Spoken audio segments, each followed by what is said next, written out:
يا أيها الذين آمنوا ادخلوا في السلم كافة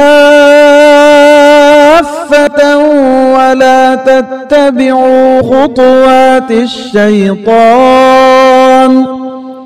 إنه لكم عدو مبين. ابھی ہمارے سامنے جمعیت اہل حدیث تمل ناڈو پانڈیچری کے جنرل سیکریٹری شیخ عبدالواحد عمری مدنی حفظہ اللہ تحفظ دین اور اس میں عورتوں کا کردار اس عنوان پر روشنی ڈالیں گے. الحمدللہ رب العالمین والصلاة والسلام على اشرف الانبیاء والمرسلین وعلى آلہ وصحبہ ومن تبعہم باحسان الى یوم الدین. اما بعد. محترم حضرات و خواتین، آپ نے سنا کہ میرا موضوع خاص کر خواتین سے متعلق ہے کہ دین کی حفاظت خواتین سے کیسے ہو سکتی ہے. اللہ تبارک و تعالیٰ کا ارشاد ہے سورۃ محمد آیت نمبر 7. اللہ تبارک و تعالیٰ فرماتے ہیں یا ایھا الذین آمنوا ان تنصروا اللہ ینصرکم ویثبت اقدامکم. اے ایمان والو، اگر تم اللہ تعالیٰ کی دین کی مدد کرو گے تو اللہ تعالیٰ تمہارے قدم جما دے گا، تمہاری مدد کرے گا اور تمہارے قدم جما دے گا، ثبات قدمی عطا فرمائے گا. تو یہ اس آیت کا ترجمہ ہے. علامہ سعدی رحمہ اللہ اس آیت کی تفسیر میں لکھتے ہیں ھذا امر من اللہ تعالی، یہ اللہ تعالیٰ کا حکم ہے کہ ایمان والے اللہ تعالیٰ کی دین کی حفاظت کریں. اللہ تبارک و تعالیٰ کی دین کی حفاظت آپ کو کرنا ہے، مجھے کرنا ہے، ہماری خواتین کو کرنا ہے.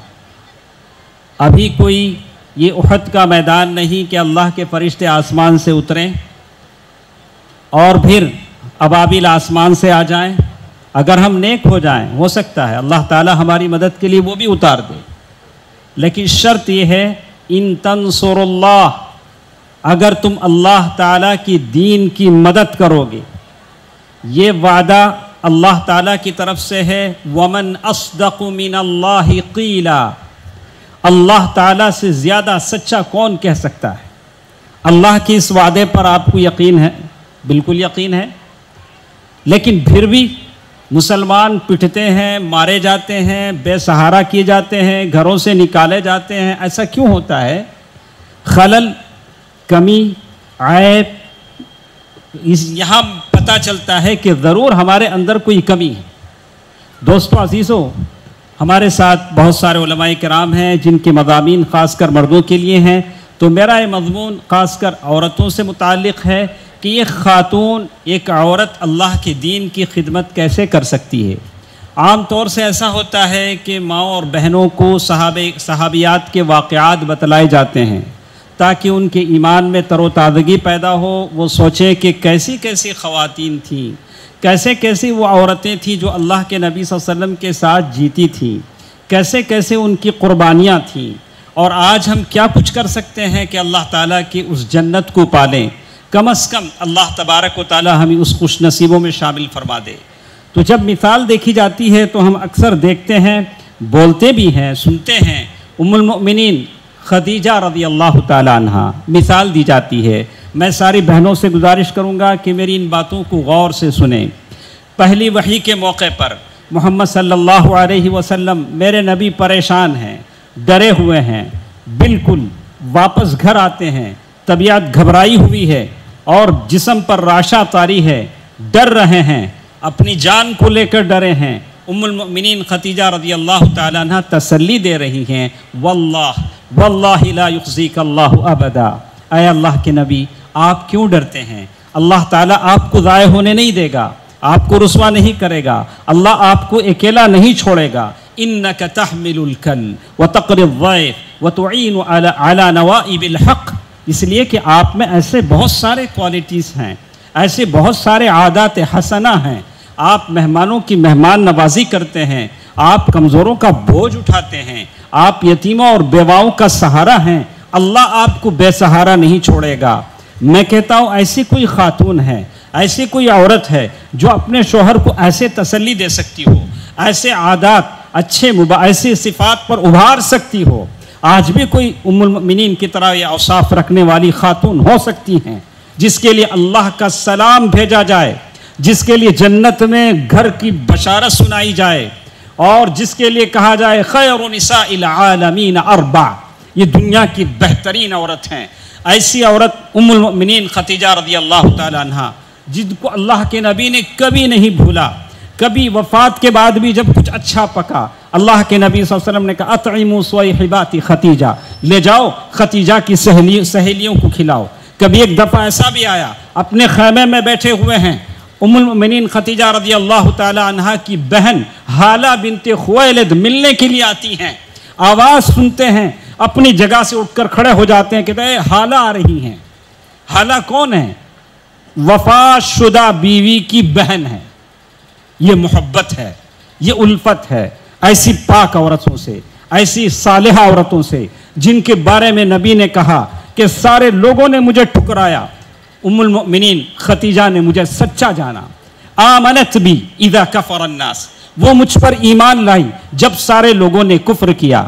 آج کی خاتون سے ہم کہتے ہیں، میری ماں اور بہنوں سے کہوں گا، ہمت کیجئے، اپنے دین کی حفاظت کرنے کا بیڑا اٹھائیے، اپنے دین کو بچانے کی کوشش کیجئے، ورنہ یاد رکھیے مجھے کیوں کہنا پڑتا ہے کہ ہم اپنے دین کی حفاظت کا سب سے بڑی ذمہ داری عورت پر ہے، خاتون پر ہے، ورنہ اسی گود سے نکلے ہیں یہ بچے جو وسیم رضوی کہلاتے ہیں، اسی گود سے نکلے ہیں یہ بچے جو کیرلا کے علی اکبر کہلاتے ہیں، کہ یہ ضرورت اس بات کی ہے کہ اب موقع ہے کہ اس دین کی حفاظت کی سب سے زیادہ ذمہ داری عورتوں پر آتی، خواتین پر آتی ہے کہ کس نہج پر وہ اپنے بچوں کی تربیت کرتے ہیں۔ یہ اولاد، یہ بچے جن کے پاس ایسے سلیبس ہیں، ایسا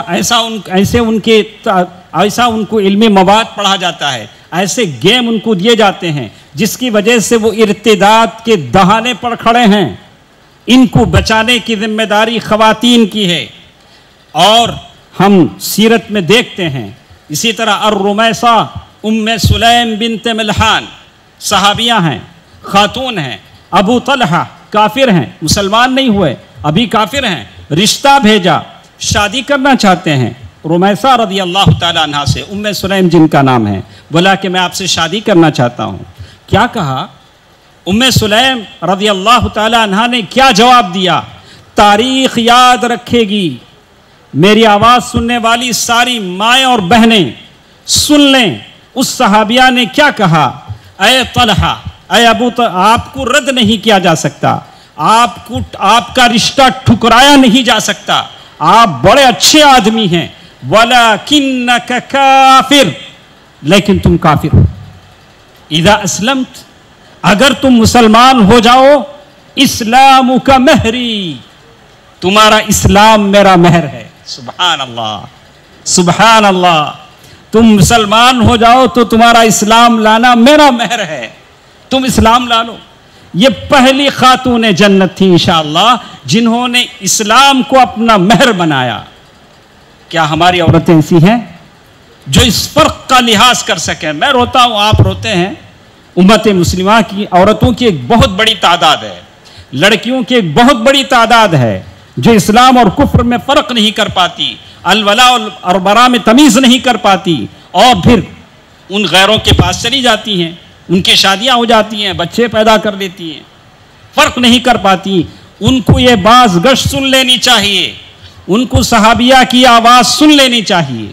دوستو عزیزو، ایک اور چیز جو میں آپ کو بتانا چاہتا ہوں کہ کیسے ایک عورت اسلام کی حفاظت کر سکتی ہے، یہ اس بات کا لحاظ کر کے کہ اپنے آپ کو ایک پاک مسلمان کے رشتے ازواجیت میں جوڑے اور اپنے شوہر کو اسلام کے اچھے عادات، قصائل، حمیدہ پر ابھارے۔ تفسیر سعدی میں رحمہ اللہ، علامہ عبد الرحمن السعدی رحمہ اللہ نے اسی بات پر زور دیا، وَالْقِيَامُ بِدِينِهِ وَالدَّعْوَةُ إِلَيْهِ، آدمی خود دیندار بنے اور لوگوں کو اس کی طرف دعوت دے۔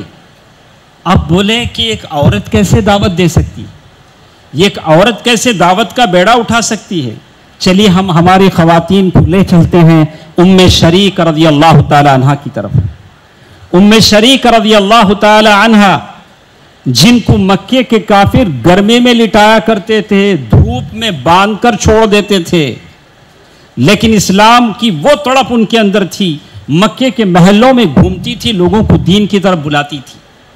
میں اپنی بہنوں سے کہوں گا، آپ میں فاطمہ بھی ہیں، خدیجہ بھی ہیں، عائشہ بھی ہیں، کوشش کیجئے کہ اللہ کے دین کی سربلندی ہو. آپ اپنے طور سے داعیہ بنیں، اپنے طور سے مبلغہ بنیں، جیسے کچھ آپ کر سکتی ہیں، جیسے کچھ آپ کر سکتی ہیں. اس کے لیے آپ کو وقت بھی دینا پڑے گا، مال بھی دینا پڑے گا. چلو آپ کہتی ہیں کہ ہم کون سا مال دیں، ہمارے پاس کون سا مال تھا، چلیے ہم آپ کو لے چلتے ہیں. اللہ کے نبی صلی اللہ علیہ وسلم کا وہ خطاب جو عید کا خطبہ دیا، بلال رضی اللہ تعالیٰ عنہ کہتے ہیں کہ عید کا خطبہ ختم ہوا، ہم کھڑے رہے، دامن پھیلایا، عورتوں کے سامنے اللہ کے نبی صلی اللہ علیہ وسلم نے چندے کی اپیل کی. عورتیں بالیاں نکالتی تھی، گلے کا ہار نکالتی تھی، سارا دامن بھر گیا، عورتیں صدقہ کرنے لگی. چلیے ہم سناتے ہیں اس عورت کو جو چوڑیاں پہن کر اللہ کے نبی صلی اللہ علیہ وسلم کے پاس آئی. اللہ کے نبی صلی اللہ علیہ وسلم نے فرمایا کہ اے خاتون، کیا تو اس چوڑیوں کی زکوٰۃ دیتی ہو؟ ہما للہ ولرسولہ، دونوں چوڑیاں نکالی، بنگڑیاں نکالی، رکھ دیا، کہا کہ یہ اللہ اور اس کے رسول کے لیے. دوستو عزیزو، یہ خواتین تھیں، یہ عورتیں تھیں، یہ لیڈیز تھیں جو وہ زمانے میں جب فقر و فاقہ کا زمانہ چلتا تھا، اللہ کے دین کے راستے میں دینے کے لیے سامنے آتی تھیں. قرآن نے انہی کے بارے میں کہا ان المسلمین والمسلمات، بڑی لمبی تفصیل اللہ تعالیٰ نے گنا دی کہ جو اللہ کی راہ میں صدقہ دیتی ہے.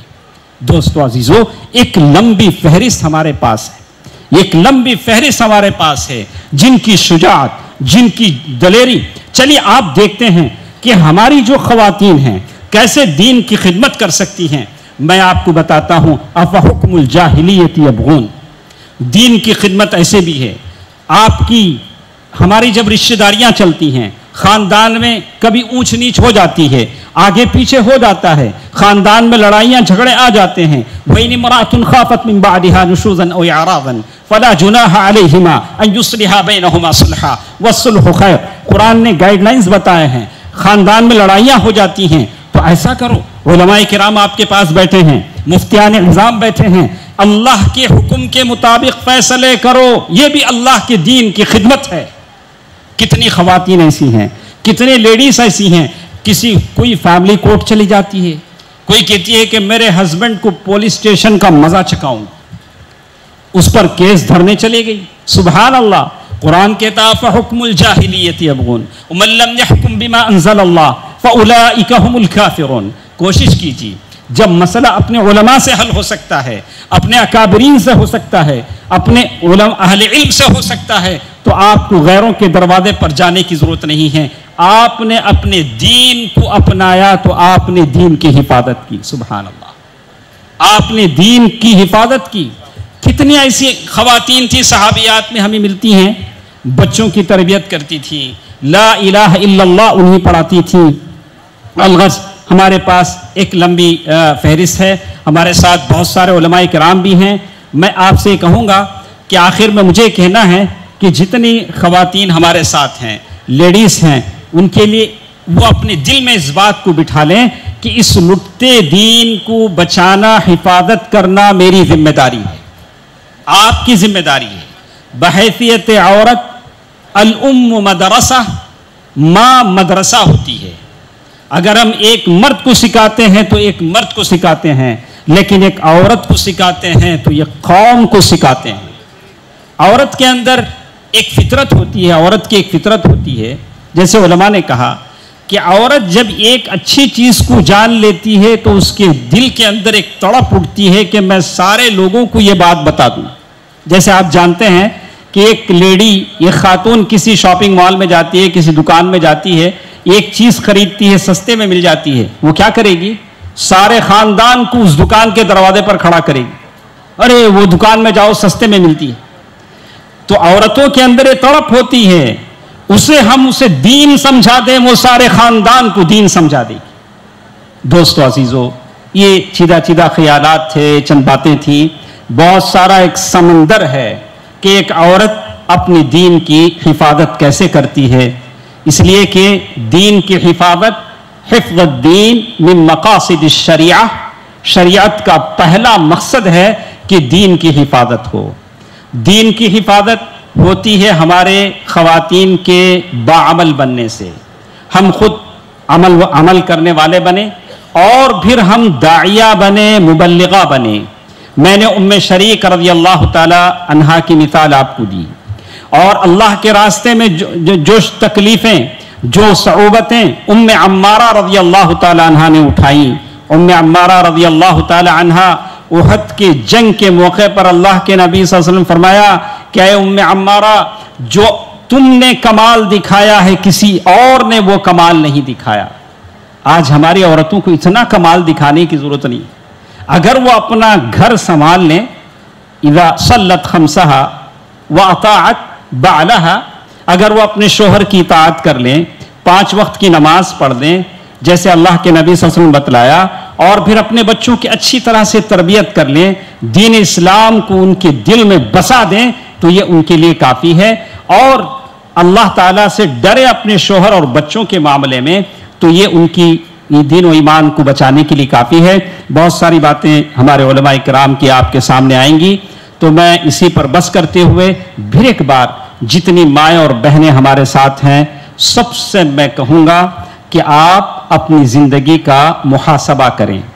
جتنی زندگی آپ کی گزر چکی ہے، 40 سال، 50 سال، 20 سال، اس میں دین کو آپ نے کیا دیا ہے، اس کا ایک مرتبہ آپ سوچیں، ریویو کریں کہ دین کے لیے آپ نے کتنا دیا ہے، ورنہ شرم آئے گی جب حشر کے میدان میں ہم ان صحابیات کو دیکھیں گے، سمیہ رضی اللہ تعالی عنہا کو دیکھیں گے، وہ تمام صحابیات کو دیکھیں گے جنہوں نے اسلام کے راستے میں اپنی جانیں گنوا دی، شہادت نوش کیا، شہادت حاصل کی، ایسے سارے لوگوں کا سامنا ہوگا تو ہم کیا جواب دیں گے؟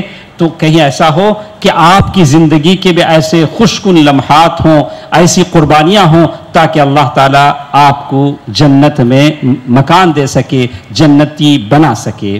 اللہ تعالیٰ سے دعا ہے کہ اللہ تعالیٰ مجھے اور آپ کو ان باتوں پر عمل کرنے کی توفیق دے۔ اللہ تبارک و تعالیٰ ہم تمام کو دین کا خادم بنائے، آمین۔ والسلام علیکم ورحمۃ اللہ وبرکاتہ۔